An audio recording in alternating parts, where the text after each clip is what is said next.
वंदे मातरम।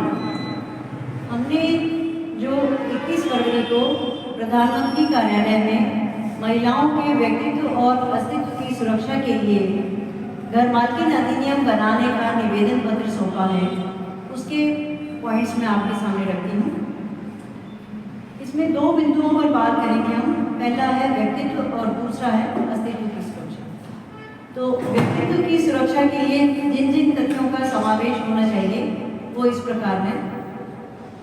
जिस तरह से हर जन्म और मृत्यु का पंजीयन आवश्यक है, उसी प्रकार हर विवाह का भी पंजीयन आवश्यक होना चाहिए और इसको आधार कार्ड में अपडेट करना अनिवार्य होना चाहिए। जहाँ यह अपडेट नहीं हो उस आधार कार्ड को इनवैलिड माना जाए और इससे मिलने वाली सुविधाओं से इसे वंचित रखा जाए।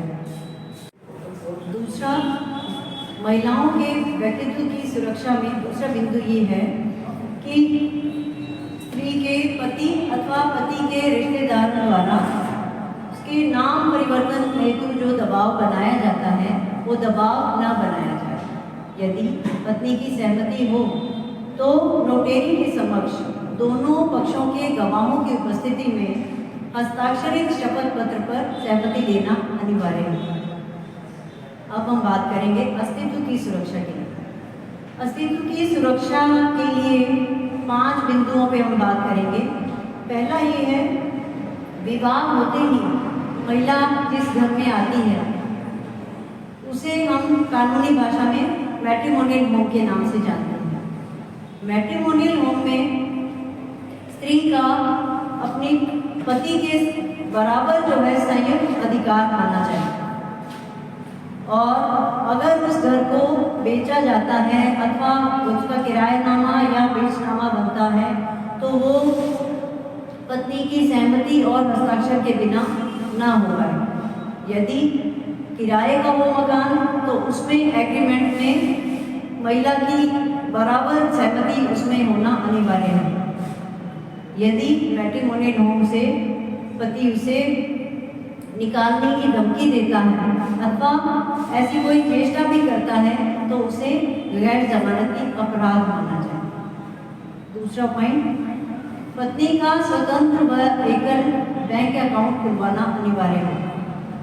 यदि महिला गृहिणी है तो उसके जीवन यापन के स्तर के अनुसार एक निश्चित राशि पति की आय से पत्नी के अकाउंट में जमा होना चाहिए, जो कि पत्नी के व्यक्तिगत खर्चों के लिए होगी।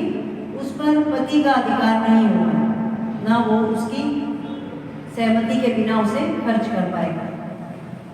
यदि महिला नौकरी पेशा है, कमाऊ है, तो उसकी कमाई उसके स्वतंत्र एकल बैंक अकाउंट में रहेगी, जो कि पत्नी की ही संपत्ति मानी जाएगी। उस पर पति का कोई अधिकार नहीं होगा, वो उसे उसकी मर्जी के बिना खर्च नहीं कर सकेगा।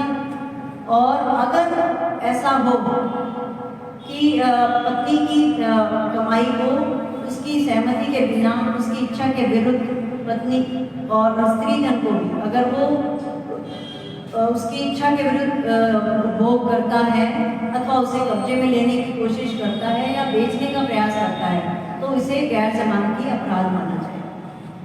क्योंकि महिला दूसरे घर से उसकी पिछली पूरी जिंदगी समाप्त करके उसको यहाँ लाया जाता है तो उसके जीवन यापन की जिम्मेदारी पति की ही होगी। उसमें पत्नी की कमाई को वो उसकी इच्छा के विरुद्ध इस्तेमाल न कर पाए। और अगर ऐसा हो कि कोई संपत्ति अगर पति बना रहा है उसमें पत्नी का धन भी काम में लिया गया है तो वो संपत्ति दोनों की संयुक्त संपत्ति के रूप में रजिस्टर की जाए और उस संपत्ति को बेचने में या किराए पर देने में दोनों की सहमति हो तो उससे होने वाले लाभ में पत्नी को बराबर का हिस्सा दिया जाए। तीसरा पॉइंट है, पत्नी अगर मैट्रिमोनियल होम में अपनी आजीविका के लिए कोई व्यवसाय या कार्यालय स्थापित करना चाहती है तो उसे इसके लिए पूरा अधिकार हो और इसमें उसमें पति द्वारा कोई रोक टोक या कोई बाधा उत्पन्न न की जाए। चौथा पॉइंट ये है कि मैट्रिमोनियल होम के किसी हिस्से को अगर किराए पे देने की बात होती है, पति पत्नी दोनों में सहमति होती है, तो उससे होने वाली आय में दोनों को बराबर का हिस्सा मिले। पांचवा पॉइंट ये है कि अब तक हमने जो पहले चारों पॉइंट डिस्कस किए हैं, ये सारे मैट्रिमोनियल होम के बारे में हैं।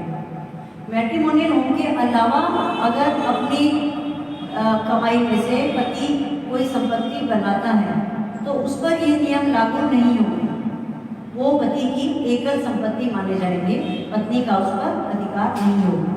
उसी प्रकार अगर पत्नी अपनी कमाई से कोई संपत्ति बनाती है तो उस पर उसका भी एकल अधिकार माना जाएगा।